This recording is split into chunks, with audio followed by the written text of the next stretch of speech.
All right, welcome back to the We Love the Game podcast. It's Tone here with Mr. Outsider for Life, Corey. And today our special guests are from the Cleveland flag football team, Tru Assassins. Tru Assassins. Let me get the name right. Get it right. Tell you. They gonna tell you. I know Sean's gonna I know Sean to definitely say something. No true legends, nothing. Not true legends, assassins. not TRUE. Not baby true, none of that. We have Justin. My guy, you got the state championship in the background. You're hollering. Oh yeah. We're tripping on that. He got the bracket up. Got the trophy up. You got the which one is that for? This one is a special one. This right here is the end of. This was the one that everybody's mouths kind of became quiet. The tournament we ran through. That was at 2 G's. The 6-0. We beat the Buffalo something. I think they already gone. They broke up, I think. Okay. Yeah, pretty much. It's pretty much the Yankees from Yankees, Buffalo. like The Buff Boys. They still around. They just they still around? Yeah. They just didn't play last term.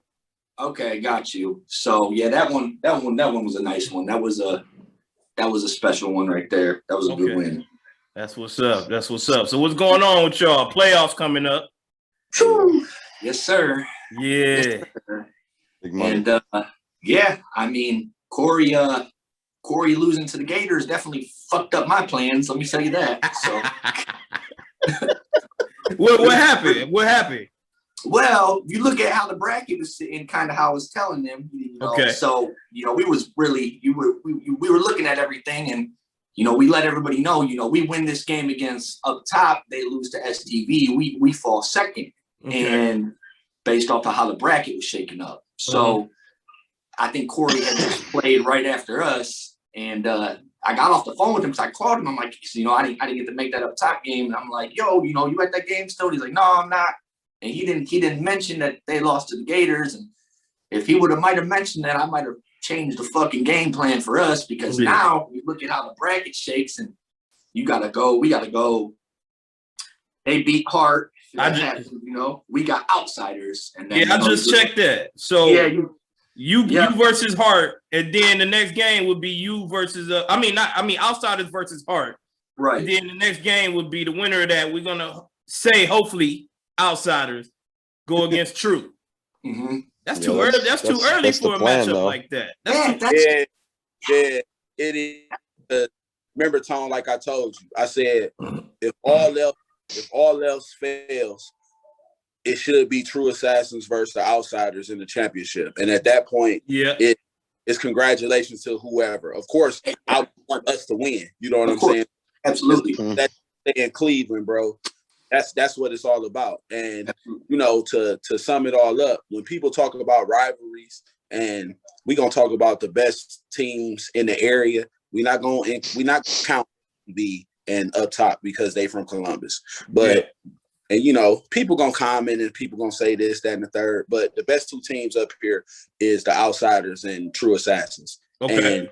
And right now, and that's being humble. That's just the real. People can argue it. But what's your argument? They've toned it down. They've toned it down. If you've seen, it's like it used to be a lot. It used to be fueled by me and you. If you don't remember, it used to be fueled by me and you. Me and you stirred the fucking pot back up for the fucking football. Let's not forget that. Me and Corey stirred the pot back up. Yeah. And people wanted to take the jabs. People wanted to say this, people want to say that, and then here comes Corey with this outsiders, and they lived up to the fucking expectation. All credit is given right there, 100%. They lived up to the fucking expectation, and it is what it is. You can look at the matchups across the board, or who's what or who's that, but the chitter chatter and the times of people saying, oh, they suck, they ain't this, play upper, play pro, this, it all stopped. It stopped. And they don't got comments no more. Because if it ain't Tru winning, it's outsiders winning when it comes to Cleveland. Okay. So not to say that we've won a lot outside of here. We haven't. We're still very young, which I'll get into that point, soon. We just started traveling last year. I mean, people tend to forget that shit. Our first nationals was what, Justin? When was our first nationals? A year ago? 2 years ago. Last year we went to nationals and we played pro. Okay, right. And then the pro and we ended up losing to we ended up running through rec because it was our first year, and then we ended up losing to Vanilla Gorillas on some bullshit. That's a really cool team name. I mean, honestly, back to what you were saying though, Sean, when you were like you were saying how you would have changed the whole aspect of the game with up top. No, that was the dudes were talking shit, and not like, I mean, I'm sure you still had a bad taste from nationals, and so did I. Yeah, absolutely. So my game plan to come in there was to whoop their ass, and I was an idiot and did a side snap like a retard, and they took off and scored. Other than that, bro, Josh drops a wide open touchdown. They don't score. I dropped a wide open touchdown. I made up for it, thankfully. But then if I don't side snap it, they don't score either. So we blow them out 18-0. Like, I did hear that. I heard that's how the game went. Whoa. Justin, you dropped I mean, it happens, but I ain't gonna lie, I'm a little shocked. I did. Yeah. No. Well, it wasn't wide open. There was a defender, but it didn't touch the dude. Like, I should have caught it 100%. No, 100%. He just put his hand up. I still should have caught the ball though. It didn't touch him at all. But very next play, Edwin was like, you know what? Let me let you make it up for it. We ran the same play the opposite side. I went up, snagged it, touchdown, sealed the game. Right. There we go. Yeah. I definitely want to say, so far, one of the catches of the season, just like things that I remember, was even though y'all lost that game, when you boxed that little dude out for the Mad Canes. Scored, yeah. Sideline, like, oh shit. Yeah. A lot of people, not like, no bullshit. Like, they look at our receivers and they're like, wow, like, no joke. They're like, what are these white boys going to do? Like, I'm dead ass. That's what they see in us. That's something I definitely want to talk about. It's the craziest thing. I don't know if can y'all answer that for me? Is that because we're a West Side team or something? Because we definitely get overlooked, man. But if you look at the thing that people don't understand, if you look at our team, we have guys that were playing D1 colleges all around us. We have, you got Mark Remy, played for Toledo. You got Slip, who played for Slippery Rock. You got Austin, that, the white boy receiver of ours. He went and played for Wallace. Yeah. We have a lot of talent, that played at the college level. And, I get semi-pro is kind of a big thing in a way, but, we have guys that have had offers from a lot of schools and definitely played all over the place, man. Listen, that semi-pro shit, I argue with people all about. Yeah, I know Corey is not a semi-pro fan. I know where this is going. Listen, I feel anybody can walk in semi-pro. Not put my dude's name out here, but one of my boys I talk to, he a silent dude. He plays on my team. He don't talk a lot. He sits back, watches all the comments. He see all the posts. Me and him talked for about 2 days today. He actually had to hang up because he got rear-ended, and then he called me back. He sent me a plaque of his first year out of college, and he played semi-pro. In 8 games, he had 25.5 sacks. I want you to think about that. In 8 games, he had 25.5 sacks. What the fuck is the offensive line for? And he told me he don't even play every down. That tells me if he don't play every down, and I'm a numbers guy, and I try to figure shit out. So that tells me in 8 games, well, first off, that's 3 sacks a game. That's 3 sacks. So that's it. And he telling me he down. So I'm saying, like, out of every 3 plays he played, he got a sack. Yeah. So when people talk to me, and this is no diss, and he probably will see it. I don't give a shit. And I look at things Hannah. Hannah was all world in semi-pro, but in flag, Hannah struggled. And that's no diss on Hannah. But that's my point about flag football to semi-pro. We ain't talking about college pads. We're talking about semi-pro. So when people look at us and be that little crazy shit saying we're trying to live out our dreams in football through flag, no, that's what you motherfuckers playing semi-pro are doing. Not the flag. Hey, you better put some respect on Hannah's name, man. I know. That's the outsider. That's the outsider savior, Corey. Nothing but love for Hannah, man. Hannah, I like Hannah a lot. I like how Hannah plays, man. I'm not this. I mean, I've been playing. Go ahead, Justin. I've been playing with Hannah since I was 18 years old, actually, back in Mayhem. Oh. And you played with Mayhem? Yo, I've been playing flag football for almost 15 years. Now. Okay, yeah, you beat up on this one time. Yeah, I played with Mayhem back when I was 18, and that's actually when I first started traveling. That's when AC was throwing for us. Okay. And AC used to be a dog, but things happen, life happens. But yeah, man, Hannah, he's definitely come a long way. I mean, he was definitely a tough athlete to get along with on the flag football field. Seriously. But at the end of the day, he's got your back when he's on your team. I'll tell you that. I like to mess with Corey. I like to mess with Corey and call him the outsider savior because of that the interception. The flagpole of Tremaine. Canes. The flagpole. Yeah, last year. He had a game sealing interception in States too. I was walking over. Yeah, that was a nice one. I'll tell you my first encounter with Hannah. We're very cool now, and he's very in tune. Hold up. Before you finish. Whoa. An interception in States against who? It wasn't before. It was the second day. It was before y'all played STB. That was I think it was against the Gorillas, I think, of Detroit. It was Gorillas, yeah. Yeah, when he picked the ball off. Yeah, I remember picked it off. I was walking over there. It was right before we played Bison U for the state championship. Come on, Corey, give that man his respect. I just don't like it. I remember them going for. I remember they had it. I remember they was going for the onside play, and I remember we got 2 penalties. So he might have got that interception. So that definitely might have sealed it. But I mean, it wasn't nothing like it was just like he just put it away right quick for y'all to go to the championship. Oh yeah. But I'm not dissing Hannah. We know. Comparison from semi-pro to flag. It is a different. It's a totally different game. It's because different. quarterback in flag, he struggled. We made one adjustment in States. One, we changed the quarterback. That's it. Yeah. Mm-hmm. We didn't do nothing different. You know what I'm saying? So that's all. It's a different game. Tremaine did show out, and he's definitely struggling right now, but he definitely showed out when he picks it back up, though. Tremaine. I got mad love for Tremaine too. Tremaine's an athlete. He's a baller. That boy's an athlete. That boy's different for sure. He's different. He's one of the top QBs out there. One of the top flag players in Cleveland, Ohio, without a doubt.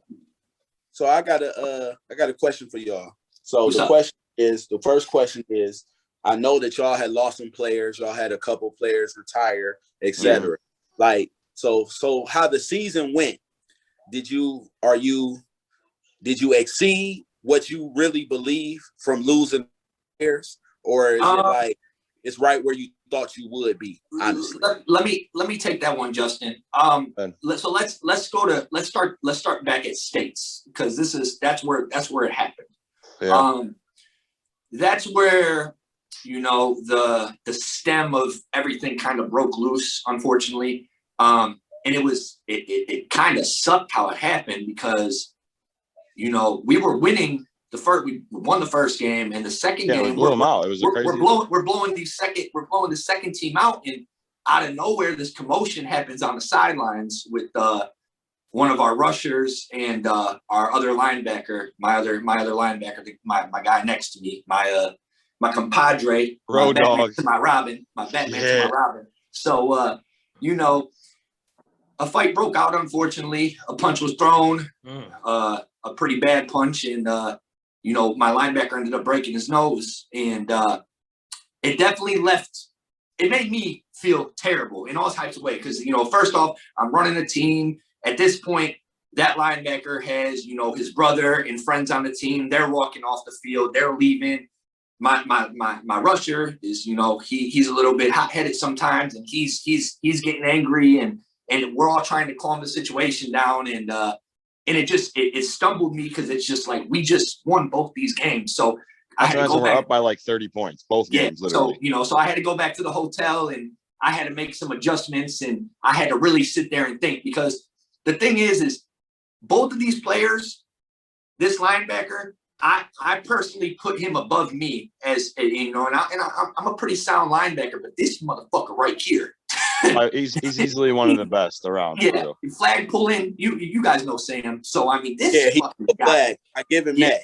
Jesus Christ! Oh my God, man. So he can read the middle like crazy. Yeah, he just me and him play very, very well off each other. And then obviously the rusher, you know, is a monster. So I had to go back to that hotel and, you know, talk with Edwin and talk with Justin and Josh a little bit. And we had to unfortunately make some adjustments and let that person go off our squad. And it was hard, man, because I got nothing but love for that man. And it sucked. It definitely left a little bit of chitter chatter around our team, and there was commotion going on. And you know, luckily the next day, you know, we didn't have that linebacker, we didn't have that rusher, man, and we was actually getting our ass whooped the first game that second day by the 8th seed. Both games. Yeah, both games. And we were down 14-0 in the first half. Came back and won both of them. And that's when we kind of realized, man, you know, we realized our grit. And the thing about Tru Assassins, man, it's not just a team, man. It's a brotherhood, you know, over here. And we understand each other. We got a very, very solid core. We're very, very in sync with each other. And that's what kind of makes us, you know, a little bit stronger than most. You don't really see us get frustrated on the field. We don't really, you know, talk shit about each other. We don't, you know, if someone messes up, man, it's right to the next play. We don't name, you know, that's the really good thing about our team. So we ended up pulling States out. We pulled States out. Rusher was gone. Linebacker at the time for us, he wanted to take he was done. Yeah, he was done still after that. And we go down to Nationals. Nationals was the first time I would say after we played after States, I'm pretty sure. Yeah, right to Nationals. And first day we played Bison U. We won that game. And we actually brought some different pieces down with us to Nationals that never played with us before. Yeah, we normally don't do that either. Yeah, never really played on our team. We were missing Dev, which is, you know, our halfback, our blocking back, which is a really strong piece of ours. And we had a fill-in for that. We brought another guy down. We were missing some of our middle, I think we're missing 2 corners, if I'm not mistaken. Missing Tim and somebody else. And Nationals, we lost one of our rushers. Yeah, you know, to unfortunate circumstance. Yeah, you know, I just got off the phone with Unc. Yeah, he coming back soon. We'll get into that. Yeah, I know, that's what I'm saying. Yeah. So, but so Nationals was hard for us. You know, we beat Bison U, and we played up top next. Now, there was a lot of, we lost. End of story. And I'm going to kind of put it past us because the FFWCT has reached out to me and they've made it right. So we're not going to go into all that. And I appreciate them for making it right. But let's just say the FFWCT really fucked up out there for us. And they admitted it. They came out and they admitted it. It wasn't, the first game was bad, but the second day was worse. The second day was a lot worse. Yeah, we were going into we stopped them on defense 3 times, and they called penalties on us each time with a minute left in the football game. Not to mention we're up 1 right now actually.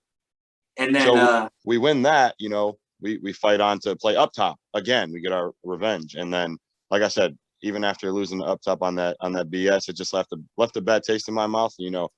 And like I said, I'm sure it left a bad taste in our whole team's mouth. So, and we just talked about this earlier. Like, we have unfinished business, you know, with everyone, you know, outsiders included. No offense, you know, Corey, you know, we fuck with each other tight, but we have unfinished business to take care of this weekend, and that's what we're gonna come to do. We're not coming to friends with anyone, man. Like, on a real note, they coming to win. Sure, bro. Like I said, I talked to Corey off the field, and, you know, me and Corey go further than football, 100%. You know, he checks on me, I check on him, but at the end of the day, he knows, man, we're coming for business, and we're coming to win that money. Like, coming to win. I think that's the thing. You know, me and Corey go back to swag days, you know, and Corey's actually taught me some stuff because, believe it or not, Corey played next to me. Corey played corner when I was a linebacker with swag. Wait, did he play on swag? Tom, yeah. Tom, listen, I've been trying to tell people. Do you remember? And Tone, don't edit nothing. I'm not about to get rated R. Oh, do God. do you remember? I was on an island with Mikey Lampkins. Yes. And Sean came to the line and said, hey, bro, you saying you an old man, but you locking that motherfucker up. He's running go routes, and you are stride for stride. Yeah, who was throwing? Who was throwing? Who was throwing? For Mikey. Scooter, white scooter. Oh, yeah. Okay. Yep. Yeah, Corey was playing some good corner there. I remember that shit, man. Man, don't pump his head up, Sean. Don't pump his head up. Oh man, no, it ain't pumping his head. He getting old, but just like all of us, apparently. But hey, tell me why QB came. Sean, besides that fact, QB came up to us. He said, "Damn, bro, I didn't know y'all were that young." I was like, bro. And I like that QB, man. I like to go into up top. Swag and Corey did pretty solid at corner over there. We didn't do solid as a whole, but he did. But to go into up top, let's just kind of go into that topic a little bit. Okay. I watched that video that y'all did with them 5 times. Yeah, me too. Okay. Thank you for giving us the views. Thank you. Yeah, me too. I kept watching. I'm like, this. And the reason why, and this is where he fucked up. So the thing about him is, and the thing about the video is, me and Justin aren't going to sit on here and tell y'all what we don't like to run into, or tell you game plans, or tell you what we like to do. We're not going to give you guys that, because people are going to watch this shit. That'd be stupid for you to tell me my quarterback's going to do this, that, the other. No, I'm not going to do that.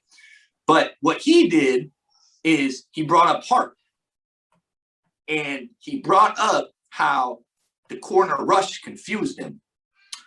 And when he did that, I was like, I got you, motherfucker, because that means he don't like unorthodox play. Mm-hmm. Well, I got some unorthodox plays for his ass. And another thing that up top likes, they like to do is they like to post everything. They like to post all their videos and post all that. Well, eventually that gets out, and that's good. You got, you want to show everybody what you're doing. You know? But eventually it gets out, man. And I look down to them in Virginia, because I had a couple guys playing with Bison U down in Virginia, and I seen some things.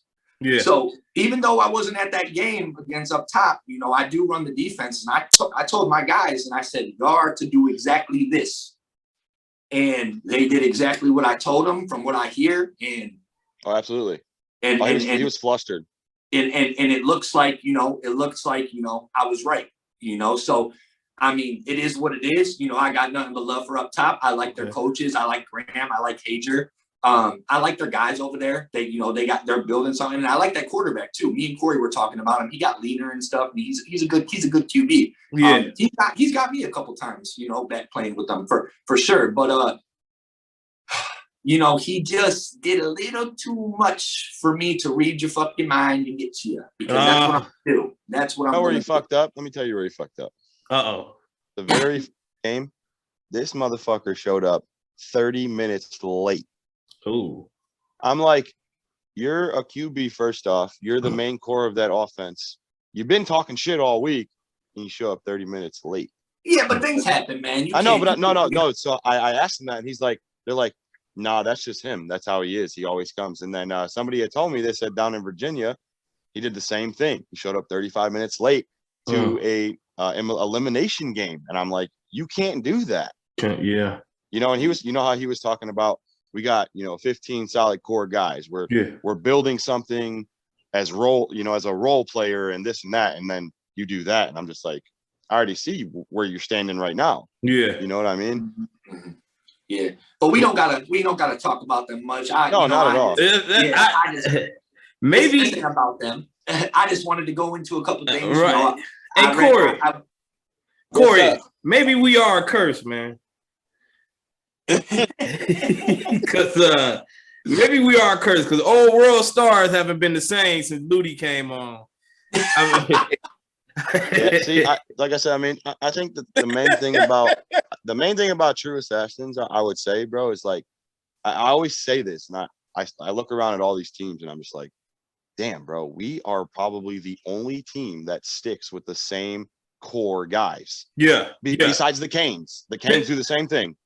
Yeah. Oh, it's the craziest thing to me. Besides Micah, that dude just goes back to Outsiders and then he goes to the Canes, Outsiders and the Canes. I'm just like, Micah, what are you doing, bro? Like, yeah. Let me ask you a question. I wanted to ask this. So give me a little bit of the history of your team. The team name, when you got started, and everything. And I asked because for anybody out there that doesn't know, and for myself, because I was out the game for a little bit, and I come back, I start coming back around and everything. And actually, like Sean was saying, I heard about Tru Assassins from watching him and Corey go back and forth online. And watching him and Corey go back and forth online, I'm like, man, I got to get back to the games. I got to come see what this team is about.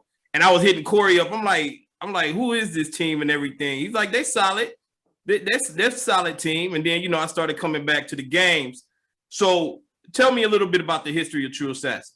So Tru Assassins pretty much, it kind of breached off of Cleveland Elite. So it did in a way, but let's kind of go back to the history. So we started back when it was, we were called like the Memphis Station Blazers, and it was just a rec team. It was just for fun. We were ran by Edwin's aunt and Edwin's stepdad. So that's that, and his uncle. And we were ran by that. We were not a good squad, to say the least. I think we might have won something here and there, but nothing crazy. The next year, there was a lot of commotion, and you guys can kind of see it within Cleveland Elite. They sometimes get a little bit hot-headed and flustered and everything like that. And I left. Hold on one second, Sean. I don't mean to interrupt you. Take it easy over there, Corey. I knew you. I see you with that liquor. Take it easy, Corey. All right, go ahead, Sean. I didn't mean to interrupt, but Corey started getting a little crazy once he gets a little too much of that in his system. Yeah, he might know something, So it did start with that, and I actually branched off and I made a team called the Savages. We were a rec team at the time, and it was my first year in with them, and we went immediately to the championship. Me and Edwin were still we were best friends at the time. Still, we obviously still are.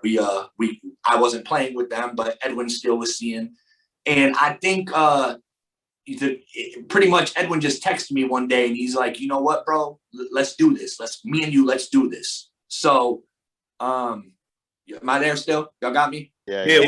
We see you now. All right. So Edwin just texted me, he's like, let's do this. So the team name changed at that time to Tru Assassins. We went to semi-pro.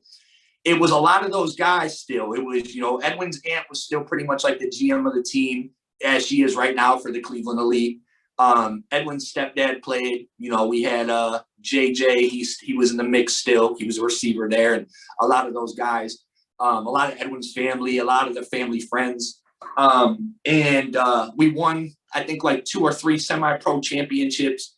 But as time evolved, me and Edwin just kind of wanted to start it to bring it to the next level. There was talent out there. There was guys, friends of ours that wanted to come play. Was one of them. So me and Edwin kind of just, we really just took that shit and ran with it, and that's when everybody kind of started coming over, Justin, Sam, Devin, Matt, Chad, they were on the rival team that we always ended up playing in the championship a lot. Besides Ice Cream, because we played Ice Cream a lot back then too, which was, I think at that time they were practice squad. Yeah.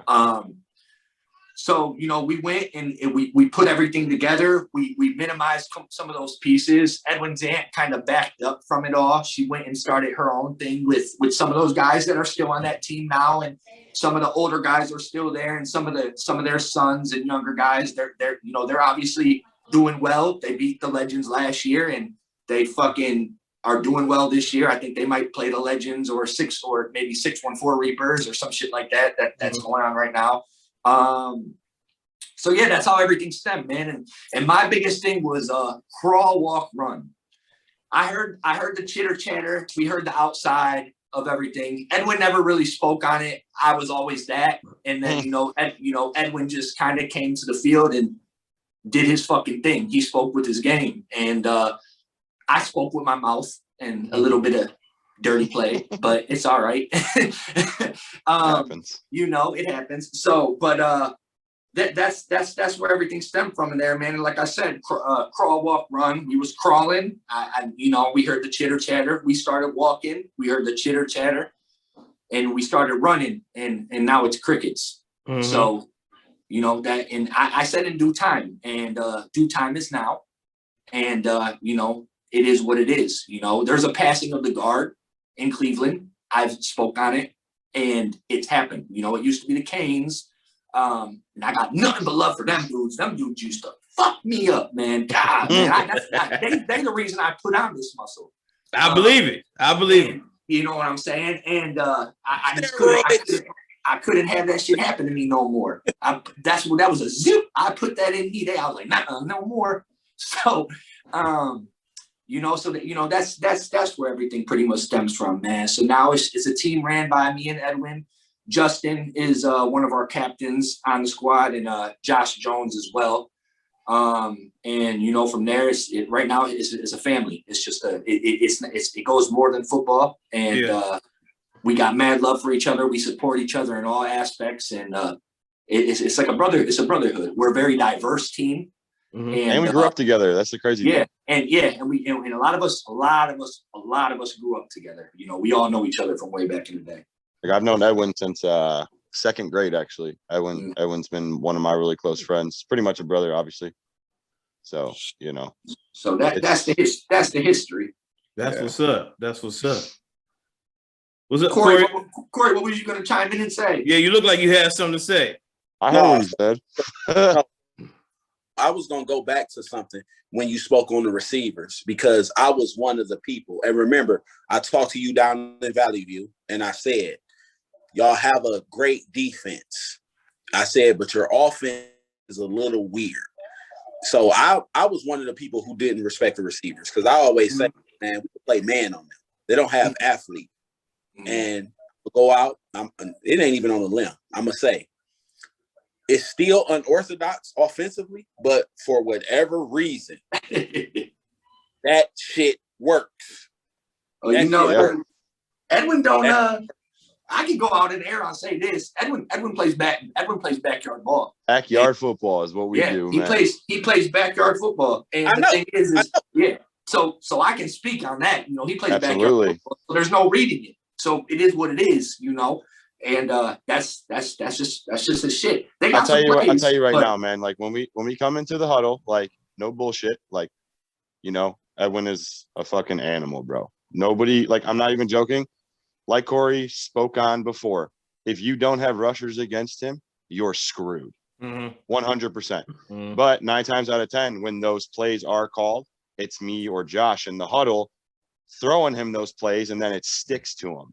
And then he goes and, okay, we're going to do this. We're going to do that. Now we're going to run plays. And it's like, okay, when you see those plays do work, you know, but there's times in the huddle where he goes, hey, fuck it. Get open. Yeah. I swear. Listen. Even without me being in y'all huddle, I'm a student of the game. And I see it. I'm like, listen, bro, he's not calling plays. He is not calling plays. And the reason I say that, like I said, for whatever reason, it works for y'all. And the reason I say he's not calling plays, I've never seen him throw a comeback. I've never really seen him throw a slant. He used to back in the day with our old receiver. We lost him, but our receiver Nixon back in the day, but he got away from us. But yeah, you're right. He really don't. I think him and Austin will start to shake some shit up here shortly now that they got a comfort for each other. But he's backyard football for sure. Yeah, absolutely. I mean, 9 times out of 10, what works for us is normally like, you know, I don't like brag on myself, but like I'm pretty much the decoy for them. Like I know how to pick a receiver. I know how to get our receivers open, and that's dead ass for real. And Corey, you said it yourself. Like he knows what he's doing. So you either have to check him or you're going to get fucking screwed. Right. You know? And I definitely know you can call some plays because, you know, you played center for us the first day at tournament. And you were very, you know what I'm saying? Like, Yeah, Justin got some shit. He feeds me some stuff too when I'm out there calling shit. So yeah, on defense. Yeah, I mean, like I said, I know the game. Yeah. I know the game a little bit, for the most part. Defense isn't my strong suit. I don't play defense whatsoever, but I know how to read an offense. Yeah, on defense, we do have a lot of stuff. There's a lot of stuff we run on defense. We do run a lot of things on defense. Unorthodox, but that shit worked. And I got one thing. Can y'all please tell Ant Bird, let me be great? Hey, Bird this year is he's balling out, man. Yeah, Bird this year is the MVP of D. That motherfucker, man. He's balling, man. You know what's funny? He's the oldest dude on our team. Yeah, he is. He's the oldest one on our team. Yeah, he's been balling. 36. He's the oldest one on our team. Next one. And that's for me. Like, I even told Sean, like, I'm like, Sean, get him the fuck off of offense and keep him on defense. Right. he knows what he's doing on defense. When it comes to offense, he's in the backfield like, what? He's a student of the game. Yes, and the he is. I tell him, let me be great, because we have conversations when we're at the line. Like, he's rushing, like Corey. He's like, listen, I know you're about to release. I'm staying with you. Like, so if you're going to catch the ball, like, you just going to have to make a play, because I'm not leaving you open.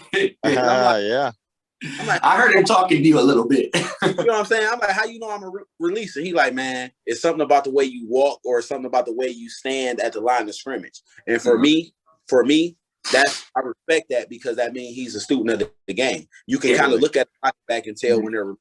So for me, that's like, and I say this with respect, we got to beat Hart first. So when we play, if you guys get trouble with them sometimes. That's what I said. Yeah, but so do Sean. Isn't it crazy? That's what I said. They got a very strong defense, man. You know why? Because they play unorthodox. Yeah, I know. Hey, it works. They do shit that the average team doesn't do, and they play hard from the beginning of the game till the end. With 8 people. Right. That is the mind. And I tell them all the time, I'm like, bro, you guys have an amazing defense. You have athletes on your offense. Like, why can't you find a QB? Find a QB. Like, that is their only downfall. They can't find a QB. Hey, finding a QB is not as easy as it seems. No, it's not. It's not as easy. And then you get 50 million people saying they can play QB. Mm-hmm. And then when you're struggling, everybody on the sideline wants to try to play QB. Or everyone's open. Right. Or everyone's open. Oh my God. Everyone's always open. Oh my goodness. Yeah. you gotta block that shit out as a QB too. Because you definitely do. There's a lot of shit you gotta block out as a QB. Deadass, I definitely go into the huddle and I'm like, Ed, I'm open. Yeah. He's like, yeah, for sure. Hey, fuck you. I'm throwing it. That's the good thing about Edwin. He blocks a lot of that shit out. He blocks a lot of shit out. He's a really good player, man. That's definitely a good thing if you can block that out as a quarterback. Oh my God. That gets to a lot of quarterbacks. In one ear and out the other. He's one ear out the other. I see him turn up sometimes, but it's when you're talking shit to him, and it's not a good thing. I'd rather not talk shit to him personally. Yeah. So, or like if he gets like a legal hit on him or something, then he'll start getting fired up. Yeah. So something like that. Other than that, he don't really talk much and he just plays his game. I mean, obviously you see on the field, Sean's the talker on fucking defense, and I'm the one who hypes up the offense. Yeah.